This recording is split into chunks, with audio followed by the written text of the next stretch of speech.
deemed so dangerous that they couldn't even enter the country.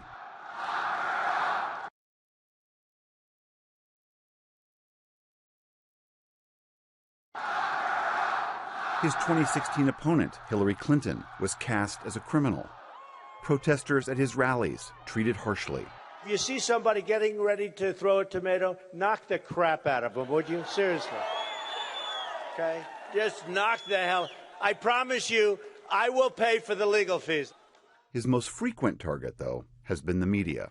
A few days ago, I called the fake news the enemy of the people, and they are. They are the enemy of the people. While raging at his enemies, Donald Trump also delivered his America First message of economic populism, and it spoke to a large swath of white and working-class America who lifted him all the way to the White House. The forgotten men and women of our country will be forgotten no longer. But less than a year into the job, a tragedy presented the president with a moment for healing. A neo-Nazi rally in Charlottesville, Virginia turned deadly when a white supremacist plowed his car into a crowd of counter-protesters, killing a young woman. In the moment, the president couldn't find the words to clearly condemn the hatred.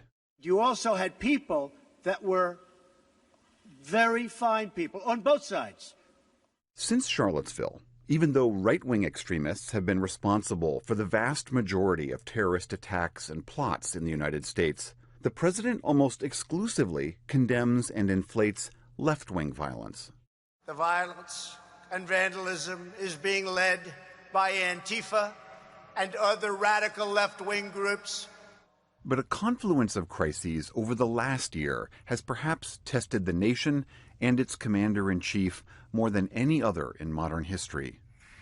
As the novel coronavirus spread rapidly across the United States, and has now killed nearly 400,000 Americans, President Trump has consistently underplayed the threat. We have it totally under control. It's one person coming in from China, and we have it under control. It's going to be just fine. He's sidelined key experts and berated state officials who've tried their own lockdowns to stop the virus's spread. In Michigan, for example, Mr. Trump supported armed anti-lockdown demonstrators who occupied the state capitol in April. 6 men were later charged with conspiring to kidnap Michigan's Democratic governor, Gretchen Whitmer. The president spoke at a rally in Lansing shortly after that plot was thwarted. Hey, Governor, let your state open. Get your kids back to school, Governor. Not a good governor. Amid the pandemic, another crisis. Nationwide protests broke out over the police killings of George Floyd in Minneapolis and Breonna Taylor in Louisville. Hands up! Protesters across the country took to the streets, decrying the disproportionate police violence experienced by Black Americans. While most demonstrations were peaceful, some did lead to violent clashes with law enforcement. Instead of an appeal for calm, the president inflamed tensions. You just saw it outside. You saw these thugs that came along. These people call them protesters. Isn't it beautiful? In a remarkable scene over the summer, military forces were called in to help clear protesters outside the White House so the president could pose outside a nearby church. Stay violent.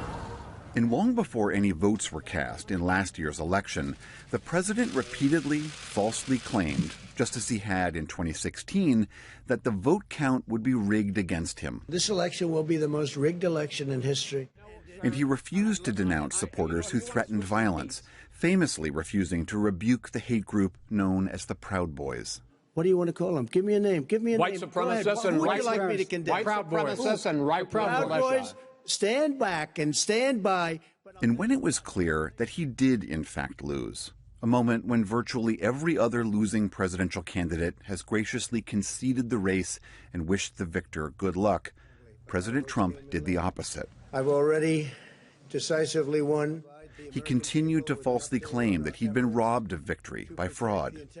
When his dozens and dozens of legal appeals were thrown out of courts nationwide, the president went to enormous lengths to personally pressure state officials to overturn Biden's victory. So what are we going to do here, folks? I only need 11,000 votes. Fellas, I need 11,000 votes. At rallies, he continued to claim that Democrats had stolen the election and that an illegitimate president was trying to take the White House from him and from them.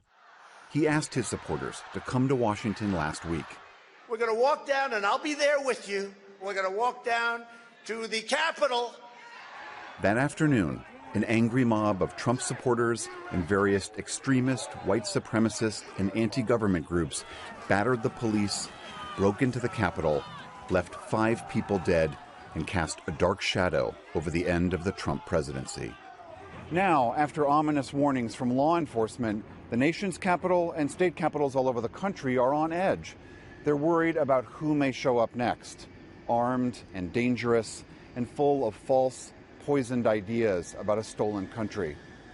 For the PBS NewsHour, I'm William Brangham. Even with President Trump's impending departure from public office, last week's riots and assaults have underscored how much work remains when it comes to dealing with long-standing concerns over extremist elements and how we deal with them. For years, there have been warnings and outright violence that foreshadowed bigger problems. Amna Nawaz examines what we know about the proliferation of extremists and the role of law enforcement. Judy, we're also going to take a moment to examine the missed chances to address these problems and to meet the threat. I'm joined by 3 guests who've worked on this extensively. Kathleen Belew is a professor of U.S. history at the University of Chicago and has studied and written on the white power movement in America. Daryl Johnson is a former lead analyst for domestic terrorism at the Department of Homeland Security. He authored a 2009 report that warned of the threat of right-wing extremism.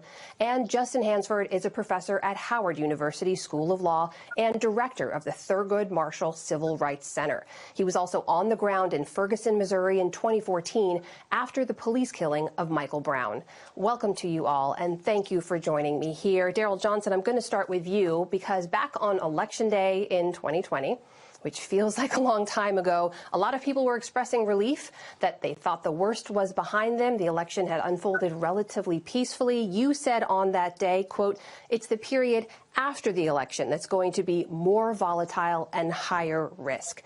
Did you see the attack on the Capitol that we saw last week coming? Well, it definitely was a type of scenario that I was concerned about. In fact, we had 2 previous breaches of state capitals in Michigan and Idaho that had preceded this insurrection at the U.S. Capitol last week. So it was on my mind as a potential scenario, and we're fortunate that it didn't get a lot worse. Justin Hansford, a lot of people on the Capitol grounds that day were saying this was about the election, this was about politics, this was about protecting or claiming back, they told me, claiming back democracy. What did you see as you watched that siege on the Capitol unfold? The image that stuck out to me, of course, is the image of the Confederate flag and the idea that white supremacy was ushered into the Capitol. And it was a sharp contrast to the way that we were received when Black Lives Matter protesters were protesting over the course of the summer and into the fall. So I think for many of us who were involved in those protest movements, we saw it as a continuation of the conversation on race and law enforcement that began really when Mike Brown was killed in 2014 and reached this past summer. And I want to dig more into that law enforcement response in a moment. But Kathleen Belew, let's turn to you here, because among the people we met on the Capitol grounds that day, there were conspiracy theorists, people spouting QAnon theories, just really divorced from reality. We also saw members of extremist groups like the Proud Boys and the Oath Keepers. We should say these groups predate President Trump, but they have now become some of his most strident backers and are willing to commit this kind of violence in his name. Why is that? What do we need to understand? So I think the key here is that there are 3 main constituencies of people who came to the Capitol on January 6th. There are the diehard Trump supporters who are deeply invested in the president. There are QAnon conspiracy believers who have been quite quickly radicalized over the past months and years. And then there's this longer trajectory of activism that I would broadly think of as the white power movement and the militant right. But I think it would be a mistake to overly think that this is about President Trump. At the end of the day, I don't think we have enough evidence to think that the president has the power to command this groundswell or to call it off. So, Justin, let me turn to you here, because you hear Kathleen talking about a history of violence among these groups. Daryl Johnson pointing to more recent examples of violence from these groups. And yet the police force we saw there to greet them was barely present. We were there. And also, it took a very long time for National Guard or any kind of supplementary force to arrive there. Now, some former senior officials have told me since there was a failure of imagination to think that it could unfold the way that it did. Why do you think that is? There have been studies that have been conducted over the years that have shown that there is a phenomenon called protesting while black. Consistently, black protesters are seen as more threatening. And the way it plays out in the context of the First Amendment freedoms that are provided for protesters, it led me to write a law review article called The First Amendment Freedom of Assembly as a Racial Project. Because I think we have to understand that the law is what it does. The law is not necessarily what's on paper. It's how it plays out in real life. And for millions of protesters, 26 million people who took to the streets this past summer, people were harmed, people were tear gassed. There were tanks, there were military personnel out there. Their ability to make their voice heard through assembly was severely curtailed as opposed to what happened this past week. And that's what it is. This is a question of whether or not the First Amendment is being applied equally or whether or not it's a racial First Amendment. And I think the answer was very clear to millions of people around the country. And it's almost like my law review article came to life like Frankenstein. So it's the complete opposite as to what you would see if we had Black, brown, or Muslim protesters in front of the Capitol. Daryl, I think this is the part that baffles a lot of people is why haven't we seen a more robust, coherent response from federal authorities? The data is there, the evidence is there, the numbers are there. We know this threat has been growing. You look back to 9/11, the entire government was reorganized to meet back then the extremist Islamist threat. Why haven't we seen that here? Well, I think it's a combination of factors, poor planning, there's institutional bias. There was no, precedent attack that showed that these types of people, were aggressive towards law enforcement. Like I said, the institutional biases, the fact that they think that the, white protesters aren't going to be agitated to the point where they're going to, breach the police lines. And for some reason, they think that they might show more respect towards the police. So it was a combination of factors, and unfortunately, it was a tough lesson to learn, and we finally learned, the consequences of having these institutional biases. But it's not as if the warnings haven't been there, right? I mean, we mentioned this 2009 report. You had written warning about the threat in 2012. You testified about the threat and said, here are specific things we need to do to meet it. How many of those steps have been put into place? Very little to none. And so there's actually a lack of political willpower in Washington to recognize this threat and to come up with a strategy on how to combat it and deal with it.